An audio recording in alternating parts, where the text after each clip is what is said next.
Stephanie's running late. Doug? Here. John? Aye, here. Nate? Aye, here. Sorry, John. Travis? Here.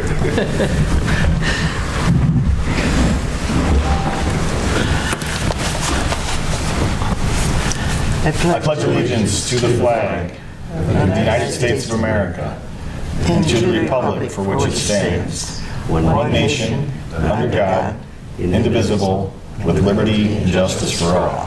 And we should code. Okay. I'll let you take care of it, thanks. No problem.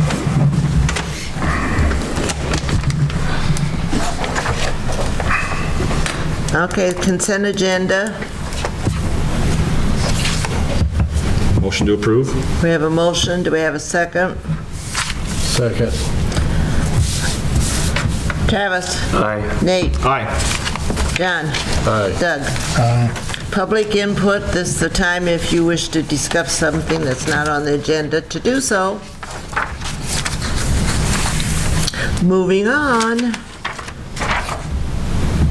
You're up, Joe. Madam Mayor, council members, good Aye. evening. Hello.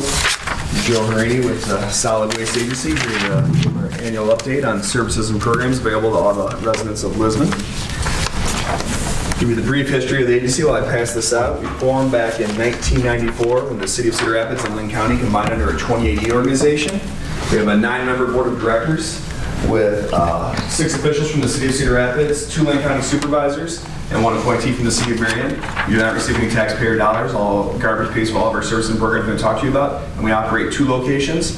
And I'll start with our County Home Road location. The first big news is no rate changes this upcoming fiscal year, FY19. Garbage rate's going to remain the same, $40 per ton. And our flat fees for residents will also remain the same. If you come out in an SUV, car, or minivan, it's a $10 flat fee. So you could have 1 bag of garbage in a car or a minivan completely full of garbage, $10 flat fee. For pickup trucks and full-size vans, it's a $20 flat fee. And I've been chewed out several times by this from angry residents. Like, they came in on a pickup truck, I only had 2 bags of garbage in here. It's a flat fee. So we encourage folks, use your curbside services. Only come out to us as a last resort, if you have big spring cleaning, that sort of thing. Otherwise, you're going to be wasting your time sitting there in line on a Saturday burning gas. So only use this as a last resort. Other fees that are remaining the same are yard waste fee. It's $24 per ton with a $5 minimum.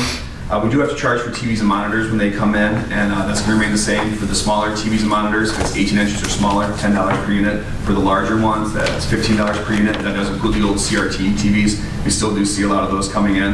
And then 2 messages that we're trying to get out this spring, you might hear some more advertising you're seeing on social media, is 1, if you're coming out to the landfill, make sure that your load tarped and covered.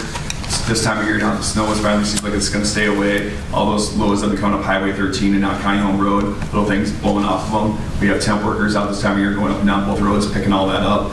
And so if someone comes into our site and they're not covered, we give them a $10 fine if they're a resident and a $25 fine if it's a trailer or a commercial load. People get pretty upset about that, but we tell them if you get caught coming up Highway 13 by a Linn County deputy or state patrol, they see 1 piece of paper blowing off, that's called spilling loads on the highway, that's a $330 ticket. So keep it safe, keep it covered, that's our message. The other one, like I said, if you can, avoid Saturday. I know it's the day that a lot of people can get out there, but like you're going to wait from anywhere from 8 a.m. to about 2 o'clock in the afternoon, especially with this nicer weather. There's going to be a line. So if you have a Tuesday or Wednesday off, I encourage folks to try and take advantage of that and save your time and save your gas. Moving on to our facilities out there at County Home Road and our resource recovery building. This is where we do take residential recycling and also commercial recycling. So the loads get picked up by the city of Marion, some of the private haulers, they drop it off with us. I think I stood here last year and told you how recycling markets were bad. We only signed a 1-year agreement with Republic Services. We hope things would get better. Things have gotten worse in the last year. The recycling markets are still in the tank. China no longer accepts recyclables from the United States. They've got this strict policy that it's too dirty. They're not going to be the garbage the world's dumping around anymore. So on the coast, especially in Seattle, I just read where they take in more recycling each day in Seattle than we take in garbage. They take about almost 800 tons of it, and it's just sitting there starting to rot because they can't get rid of it. We haven't had that much of a problem here yet, but when our 1 year was up with the Public Services, we went back, we negotiated extensions with them for about 2 years, and it did go up a little bit. However, the agency is going to eat that, so the haulers that do bring the material to us, they're not going to see any increase. Nothing is going to be passed along to our residents. The agency is going to pay for that. So, and residents can still continue to drop off, no charge. Also inside the building is where we do take other electronics, and besides TVs and monitors, we take all other electronics, no charge. So your old stereos, vacuum cleaners, hair dryers, things like that, you can drop those off. Fluorescent bulbs, no charge for residents. Batteries, if they're alkaline batteries, we want folks to know if they're used up, your AAA, C&D, 9-volt, go ahead and throw them away. Those don't need to be recycled, but all other batteries, your lithium, lead acid, rechargeable hearing aid, watch batteries, those do need to be recycled. We take them for free, especially those lithium ones. We had 3 small fires back in 2016. We traced them all back to lithium batteries that our dozers and compactors drove it over, cracked it.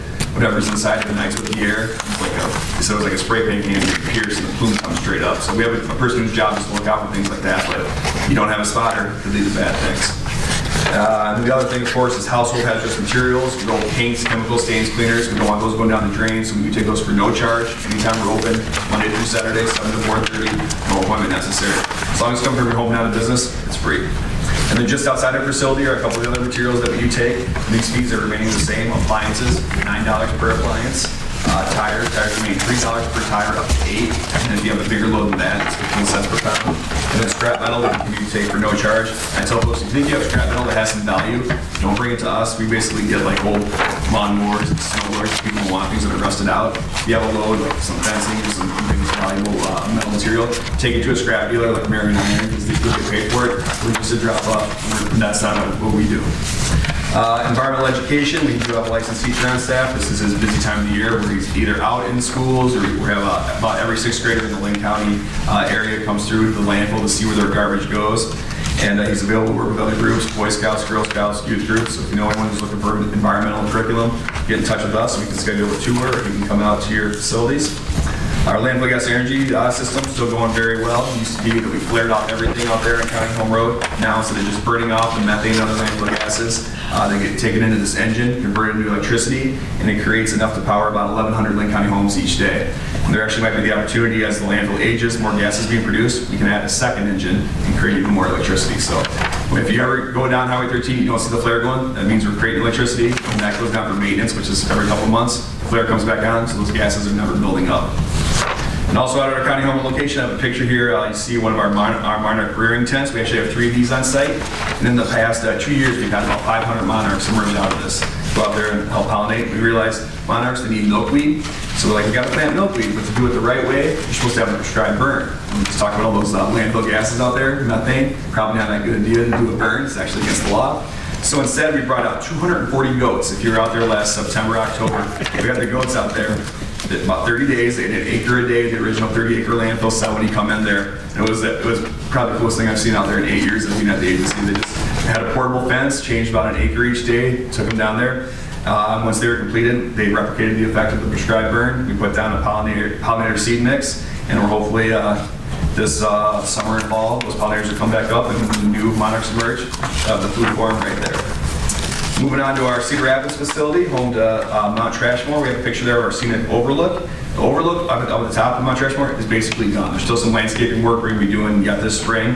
However, it's not going to open until our trail system is completed. We're going to start construction on a trail, a walking trail, and a mountain biking trail May 1st. It's supposed to take anywhere from 6 to 8 weeks, weather permitting. And then once that's completed, we'll have a ribbon cutting. We'll open late June, early July. And I included a flyer that we're giving to folks. We have a lot of people that drive on the site every day wanting to go check it out now. Tell them it's not open yet, but here's what you need to know. And the big thing, remember that it is a regulated site. Mount Trashmore has a closed landfill.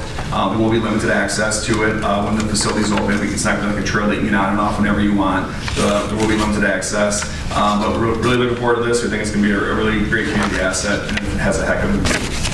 And another reason for the limited access is that it's going to remain a working compost and yard waste facility. We take all loads of yard waste down there, so trees, stumps, that sort of thing can come in. And we also continue to give away our compost, 1 ton free each time you visit. So we open up at 8 a.m. down there, you come get a ton, you go home, you put it down in your lawn yard, you need more, go back, another ton, no charge. And we do sell it to landscapers for $24 per ton.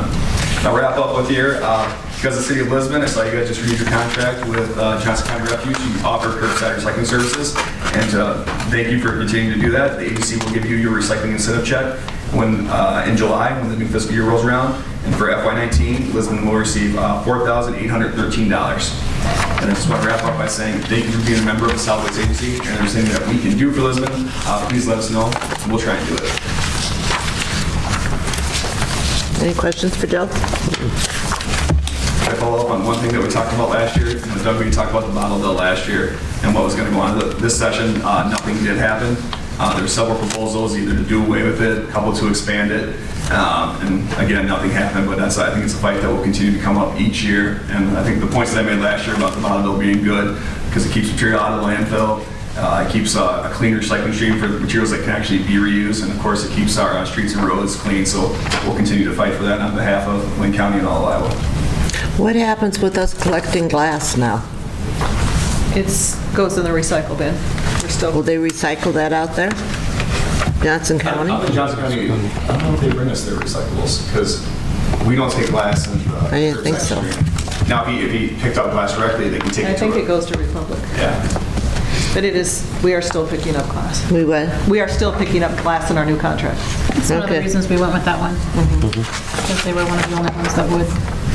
And for information, all the glass collected in Linn County that we receive gets taken on to Kansas City, where Ripple Glass takes it, and they use it to make new beer bottles for Boulevard Brewing. Ripple's a subsidiary of them, and what they can't make into new beer bottles, it gets turned into insulation and corking.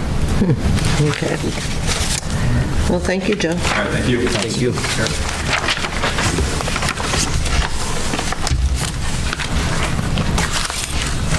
Okay, discussion on building permit process and possible approval of agreement, and that must be you. Is that you? Yes. I apologize, I didn't really know your name. I guess, Evening again, Les back with the... Les, right. Okay, thank you. Thank you.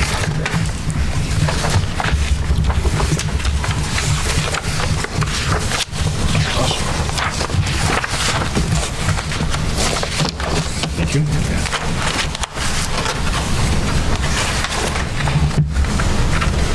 Hand out, anyone?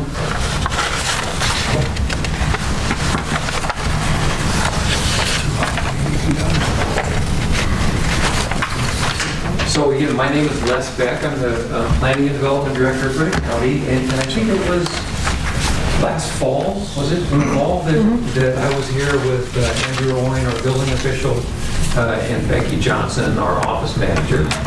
We were here to talk about standardizing the 28E agreement that we have with all of our cities, with our 5 cities.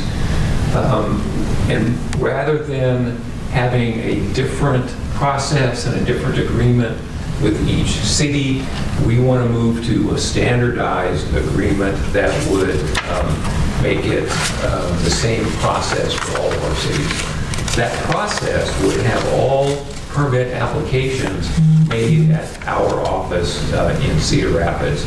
We do some applications online for the sub-permits, but applications for new constructions, those are done at our office. One of the concerns at that time was about the time it would take to drive into Cedar Rapids to make application. So we went back and looked at our permit data. Becky looked at our data, actually all of our data, all of our permits from 2007 through 2017. So there were 251 total permits that we looked at. We tracked the time between the receipt of the permit application here at city offices to the time we issued the permit through our office. Within that time frame, we also looked at the time it was received here at the city office to the time it was transmitted to us at our office. So currently applications are made here. We have a guy come out, one of our inspectors, picks up the applications, and then we process it from there. What we learned is that the total permit processing time was about 18 or 19 days. So from the time it was received here to the time we actually issued the permit is about 18 or 19 days. Of that time, there's about 12 days in city hands. So by the time the permit is received, Connie may be working with the applicant, trying to answer questions. Your zoning guy may be working, trying to answer questions. but it's 12 days from the time it's received at the city to the time it makes it into our hands.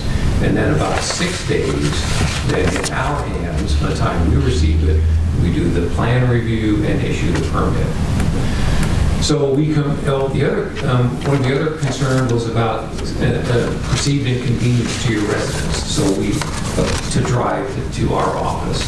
So we looked at numbers of those 251 applicants. We determined that 63% are contractors that do business with us anyway. So they're already coming to our office. They know our staff, they know our processes. So the majority of the applications are being submitted by contractors. So what the information tells us from a customer service standpoint, there's 12 days of lag time or touch time for the permits in the city's hands, and 63%, a significant majority of the applicants are contractors that do business with us anyway. So we think the data points to the fact that the standardized agreement provides for the efficiency of services. Again, our staff, our counter staff, that's what they do. They answer questions about what's required. When people come in to make applications, they review the submittals to make sure that everything that's needed is part of that is being submitted. So we really do think that this process provides for a much better customer service than the current process. So I'm just here to present the information. I've chatted with Connie about, I've provided her with a draft agreement for the standardized process. So I'd be happy to try to answer your questions. I have a question. So when we last talked, we thought that maybe like the big stuff would go there, but if somebody was building a fence or something, we would still be able to do that here. Is that? There are some permits that do not go to them anyway, like a fence, a shed that's 144 square feet, smaller than 144 square feet, and a couple other things. And then some of the ones that you're talking about, we thought we could just possibly, like if it's just a renovation, they're replacing a window or something like that. If it's just a 1-page or 2-page, the application and maybe a drawing, that it was something that they could still do here and we could just fax it to you immediately. I really want to emphasize that anything that needs a permit, building, plumbing, mechanical, or electrical, we're going to want to come to our office because we still think that's the most efficient way to do it. And we are standardizing our process. So I want to emphasize that the zoning stuff, as Connie says, the zoning stuff stays here. But anything that would need building, electrical, mechanical, or plumbing permits, we think the data shows that it's just more efficient to have that done at our office. So if I'm replacing the bay window in the front of my house, do I need a permit for that? If you're changing the structure of the window, yes. And where would that go? To us. To you. And again, some of those, if you have a contractor doing it, they can apply for some of those types of permits online. And do you know of the 37% that were homeowners, how many of those were like fences or something that would have been done here? They wouldn't be included in, any permits that we don't send to them would not be included in these numbers. Okay. Did you read the agreement? And Yeah, it's the same one that he presented to us last time when they were here. Well, I'll make a motion to enter into the agreement as set forth in the packet. We have a motion on the floor. Do we have a second? Second. Motion and a second. Doug? Aye. John? Aye. Stephanie? Aye. Nathan? Aye. Nate, sorry. Travis? Aye. Cheers. Thank you very much. When's this take effect? I'm sorry? When's this take effect, right now? No, we need to get a signed and executed copy from Connie. It will need to go in front of our board of supervisors. then it will need to be recorded. Okay. It will be effective on the date of recording. And I did talk with Les also, that I think that what we need to do at this point is, there's a little confusion about who actually does what, what our zoning administrator does, what they do. And I just think it's best if, like Mike, Travis, myself, Les, and whoever in his office sits down and just has a quick meeting, and just, so we can just outline exactly what each of us needs to do in this process. So I suggested that, and I think he's more than happy to do that, so. Be very happy to. The other thing that I think came out last time was, questions about numbers of permits. And I think we need to do a better job of getting out in front of the cities we work with. So I think it might be a good idea for us to come more frequently and just update the council on the permits that we're getting, so you know what type of activity. That'd be a good idea. Thank you. You bet. Thank you. Uh-huh. Thanks. Thank you. Approval of RFP for technical housing service.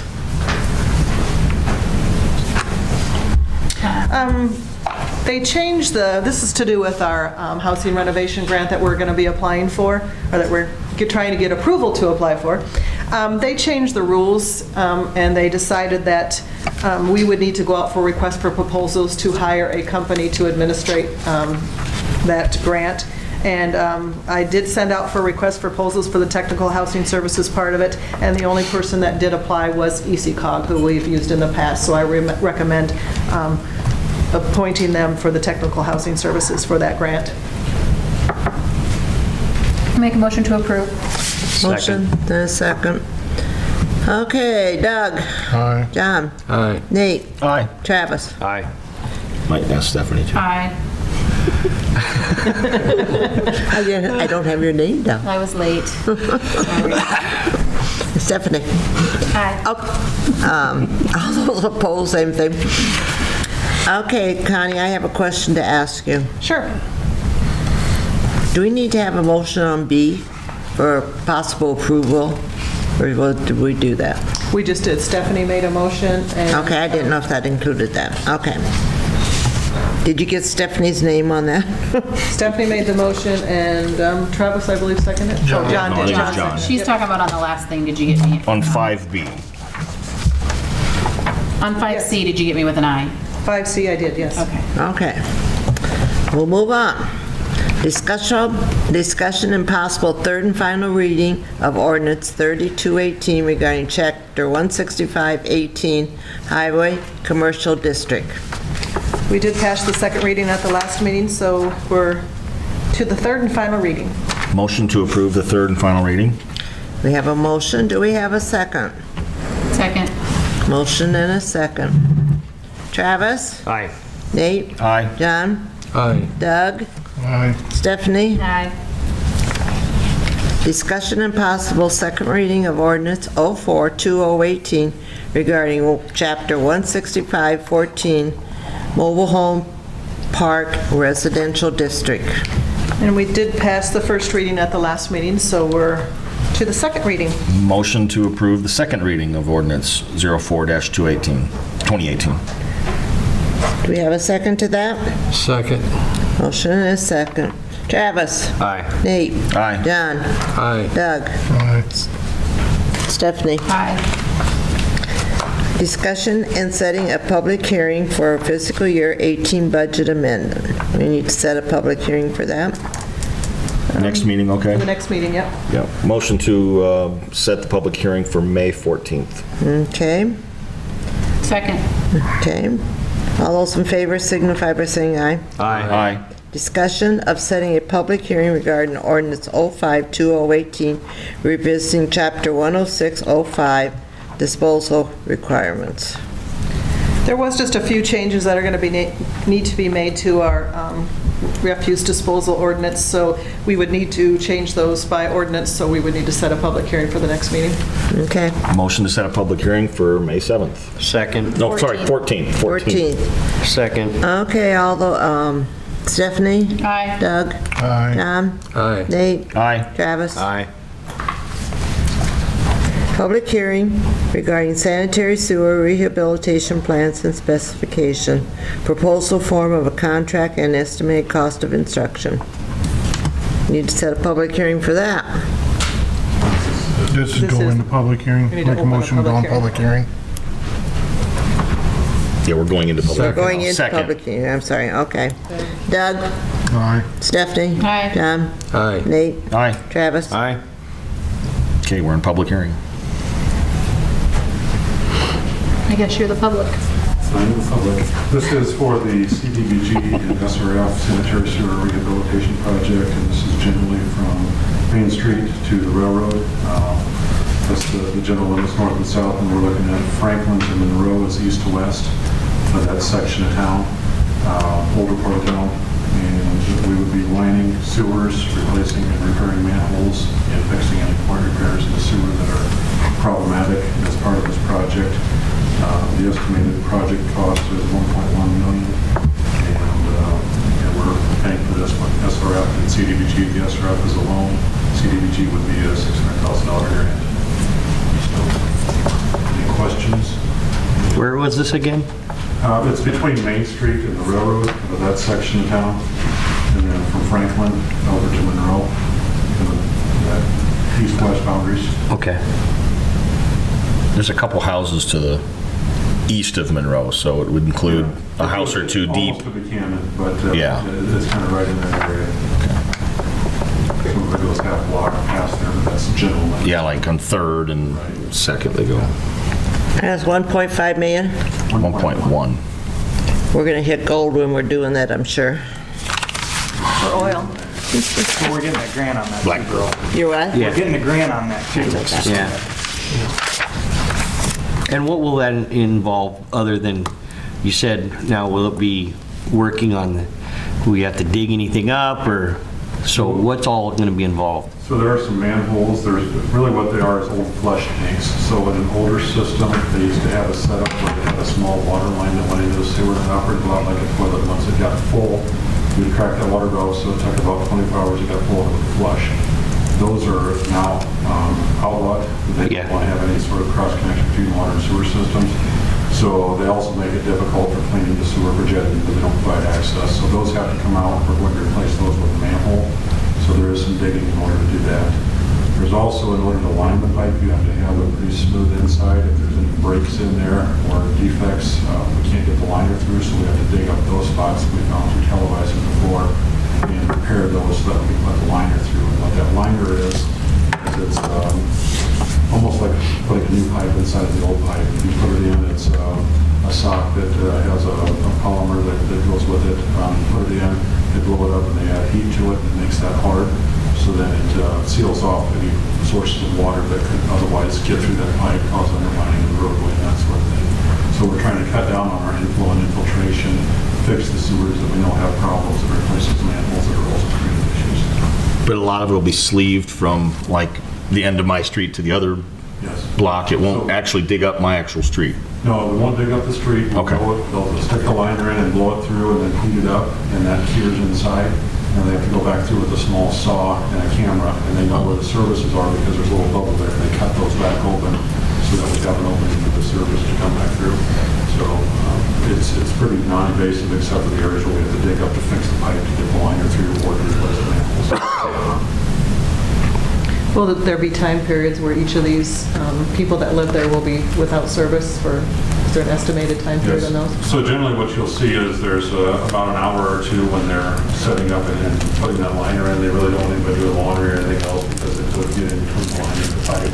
So they'll put hangers out on the doors to let people know that they're going to be there this day and try to give them at least a week's notice that we're going to be coming and then a couple days notice of when they're going to be doing the work on the street. So they'll put those door hangers out, knock on the doors, make sure they make contact with people. Once they put the liner in, there's nowhere for that to go, so they really ask people not to flush, not to do laundry, not to do anything, to put water down in there. So it's usually about 2 hours, maybe 3 hours from the time they put the liner into when they get the services cut back open. I'm sure we'll get a few calls Must on really that. fly through it then. Any more questions for Dave? Thanks. Need a motion to go out of public hearing? So moved. Motion. Second. All All those in favor signify by saying aye. Aye. Approval of pay estimate number 1 from Eastern Iowa and Concrete Inc. for Washington Street intersection improvements and change order number 1 in the amount of $282.13. Is this out by where they just, Washington Street and Cemetery. If they're still working on it, they're going to be another, probably next week before they're finished. So this is just the first payment for this project. this is what? The first payment for this project. Just like 30%-ish. Okay, do we have a motion to approve that? So moved. We have a motion, do we have a second? Second. Motion and a second. Travis? Aye. Nate? Aye. John? Aye. Doug? Aye. Stephanie? Aye. Resolution 24-2018, authorizing mayor to enter into a purchase agreement for property located at 218 East Fifth Avenue for LMI project. This would be the first property that we would be purchasing for the low to moderate income project. We do have those funds available to use only for low to moderate income housing. So what we do to start off with is acquire a parcel of land. This one has been vacant for many, many years. Unfortunately, it took us a while because there was no abstract. We had to go out and have an abstract made. Then our attorney did a title opinion, and we did a purchase order with the owner of the property, which she has signed. So once we acquire the property, I send out an offer to contractors who would like to bid on building the house. They have to submit a couple different designs of what they could build on this lot. And then a buyer would go to a bank and get pre-approved for a mortgage, and they would have to qualify to be a low to moderate income family. And then they can pick from the builders that we get applications from. So it's kind of a three-way project. So when the buyer decides to, picks out the contractor, they build the house, when they go to buy this house, they'll get $175,000 or $175,000 home and lot for around $150,000. So they'll already have the equity built into the house, which helps them with like the down payment on the home. So I've contacted 5 different owners that have lots in town that would work with this program. Only one so far has agreed to sell the lot. A couple of them were way above what price range that we were looking at. The other 2 kind of give them a little push, and they're looking now, contacting me several times just to maybe build on their lots themselves. So we'll get something on those lots one way or the other. But this is the first step in that plan. So. And is there any type of selection process for that, for people that might be interested in that? Yes, there's an application process they would have to fill out with us, and also they would have to fill out one with a bank or a mortgage company to get pre-approved. Okay. So it's a 2-step process. Okay. And there is an income guideline that they would have to meet according to how many people were in their home. It's the same standards that the HUD, or the same standards that we used actually for our survey that we did for our SRF loan. Okay. Okay, I need a motion to authorize me to sign that with the property owner. So moved.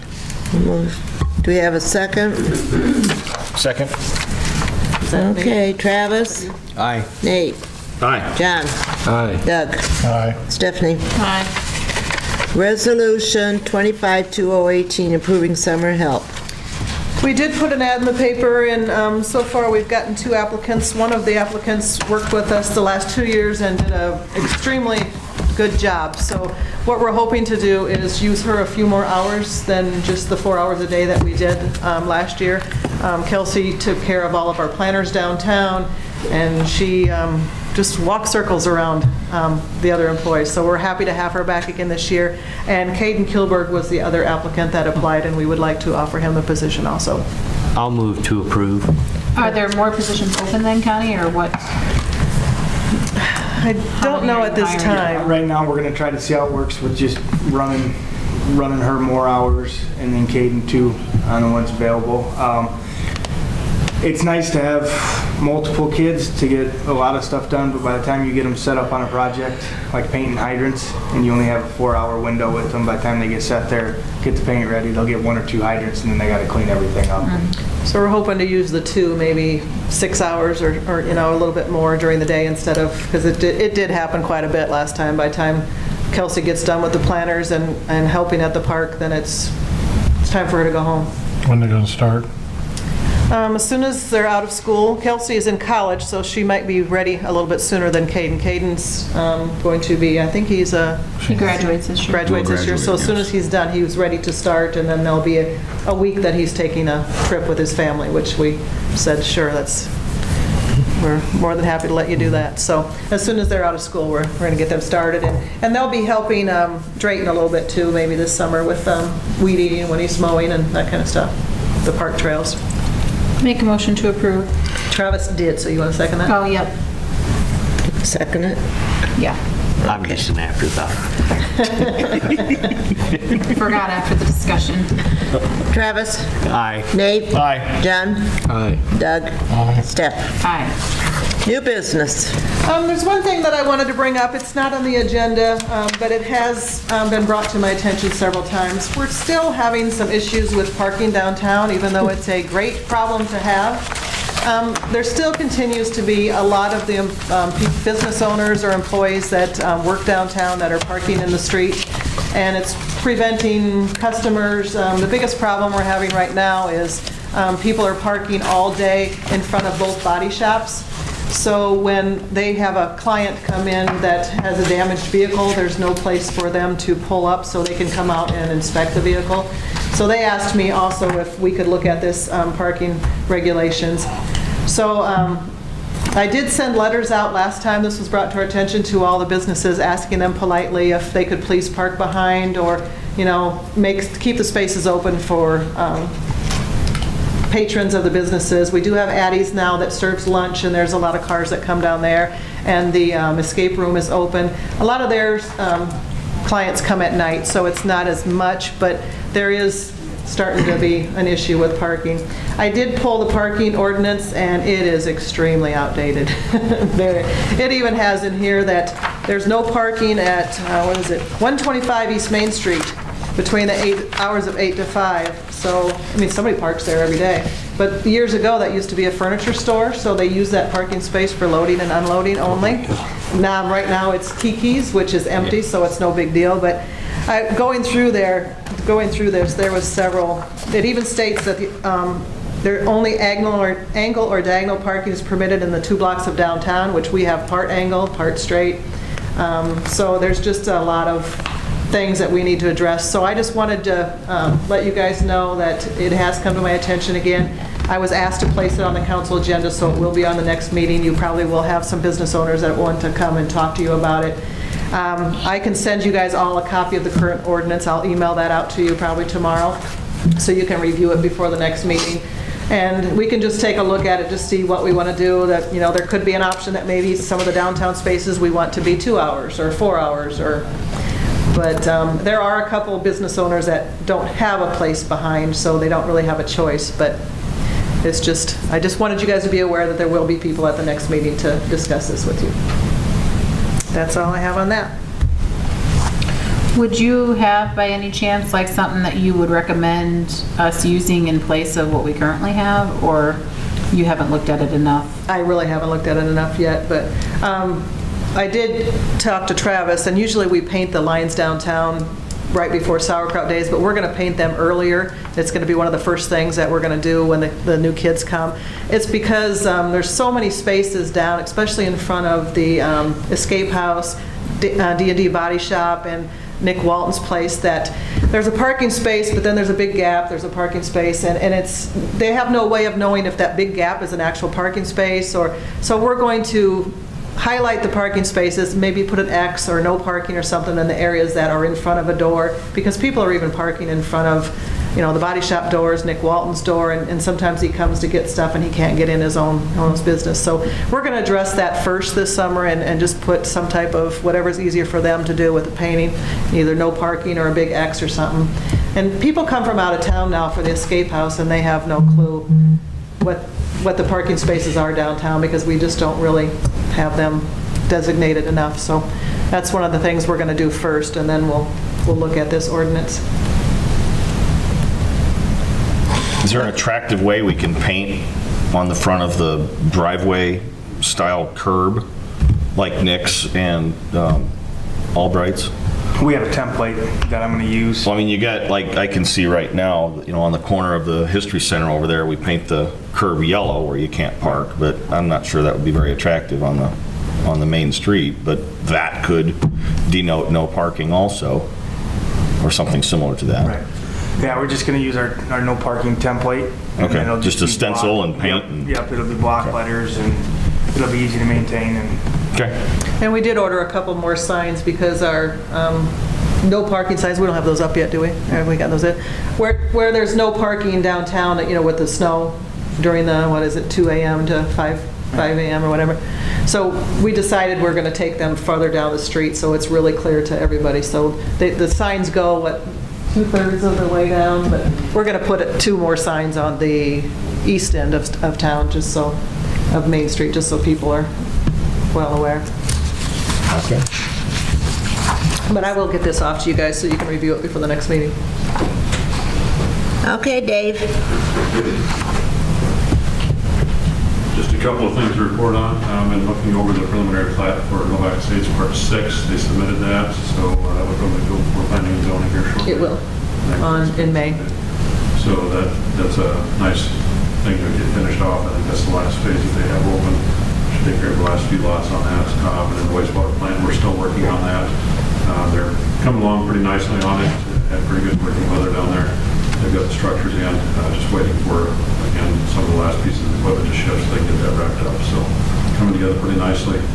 Travis and I were down earlier looking over a couple things, and hopefully we'll get done with that. Anything for me? Any questions for Dave? Thanks. Thanks. Travis? pretty much what Dave was talking about going on down there. We started opening the restrooms at the park are now open. Weather's obviously hopefully here to stay, so we'll be working on getting the rest of the drinking fountains and stuff done this week, so people will be able to use those. When does the splash pad open? Memorial weekend. Memorial Day. Memorial to Labor Day, usually. Okay, Weather permitting. okay.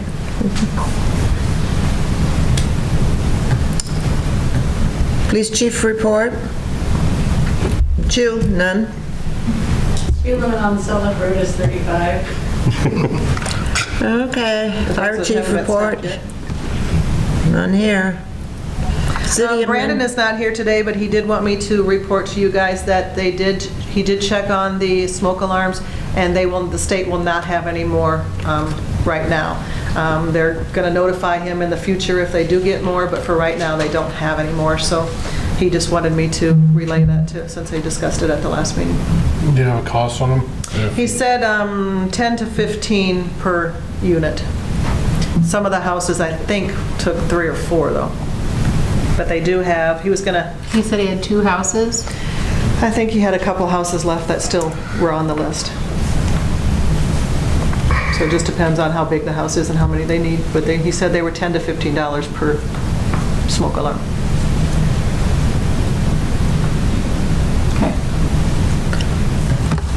Okay, Connie? The fence work that we received bids for was done at the park, and all that's ready to go. We had park cleanup Friday night and Saturday, and I just wanted to thank all the groups that participated in that. They did a great job. And I just wanted to let you guys know that while I was at a softball tournament over the weekend, I had 3 different people walk up to me and let me know how much they enjoyed working with our park and rec director, and how much they enjoyed him being here. They said that he was great to work with during the park cleanup, so I wanted to pass that on, and if you could pass that on to Drayton, I haven't seen him. It has to be the mother. No, I didn't see her this weekend. I wasn't there. This is the first time hearing about it. It was some mothers, but the ECOG, Chad from ECOG did update our future land use plan with the changes you guys suggested at the last meeting, so I put a copy of it up there for you. It's not on the agenda for tonight, but I just wanted you guys to have the changes that he did make to make sure we didn't miss any. John, check your driveway, make sure we didn't miss that one this time. So I did set them up there for you guys. Try to review them because we'll probably discuss that a little bit at the next council meeting also. And the library will be closed for painting. They're going to have all the shelves painted, so they have to take all the books off the shelf, and they said it's going to be quite a mess for a while. So May 7th through the 12th, they are just decided they are going to close during that time to paint. So if anybody needs copies or anything made, they can have them made here at the City Hall or at Southeast Linn, because they do utilize the library for people to make copies. So that's all I had. Connie, did we decide that, back to the fire department thing, we as a city can't probably do that? It's kind of hard to spend taxpayer dollars on for individual uses unless we have, it's a city program, you know, that we're receiving grant money from. So it would be up to you guys, more than likely. Well, I think for the sake of, you know, knowing that we have 2 houses or whatever that need smoke detectors, I will, when this is over, get you a check and you can give it to Brandon tomorrow to go purchase this batch, and then maybe it's something we could look at going forward. Is it something we could donate our next check to? Yeah. As a council person? Yeah, you can do anything with it. Well, I'll pay for this first round, and then if we get more houses that wanna or need, I would give them $150 and they can get 10 or 15 of them, whatever it comes out to. Okay. And then if it's something that there's more need down the road, we can figure out how we want to do it. All right, I'll let him know. All right. Wait, and one other thing I didn't note in correspondence. All of you guys did get an invitation up on your desk. Southeast Linn is very, very proud of their new kitchen, and they will be having an open house on Sunday. I think Johnny Krob is playing for the event, so please try to find time if you can to stop by.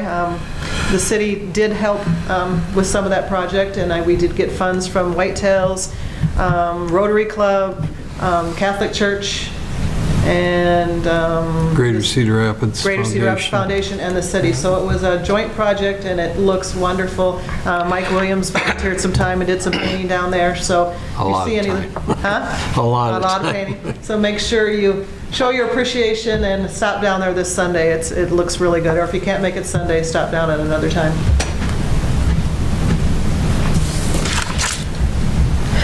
Okay, mayor's report. I don't think I have anything. Council report. Who wants to start? I'll start. Okay. Just a mention of the open house for Southeast Linn. Johnny Krob is being sponsored by Hallmark Care Center and Cherry Ridge Assisted Living. So that's all I have. Oh, and thanks to all the volunteers, both at the cleanup and committees, and we need more volunteerism. Never can have too much. That's all I have. Doug? Nothing. Stephanie? I don't have anything. I will actually be out of the country on Sunday, but I will stop down at Southeast Linn another time and check out. Where are you going? Punta Cana. No, where in the world's that? Next to Russia. No. Oh, boy. We don't want to Somebody see told you me in the they news were at, media quoting that you're the Russia from your someplace in Georgia. And I says, there or in Russia? It's your turn. I don't have anything today. You're staying in the country? I am staying Travis? next year. Thanks to the volunteers who helped with the cleanup. Other than that, I don't have anything. Okay, any more business? Any more business? Meeting adjourned. Thank you.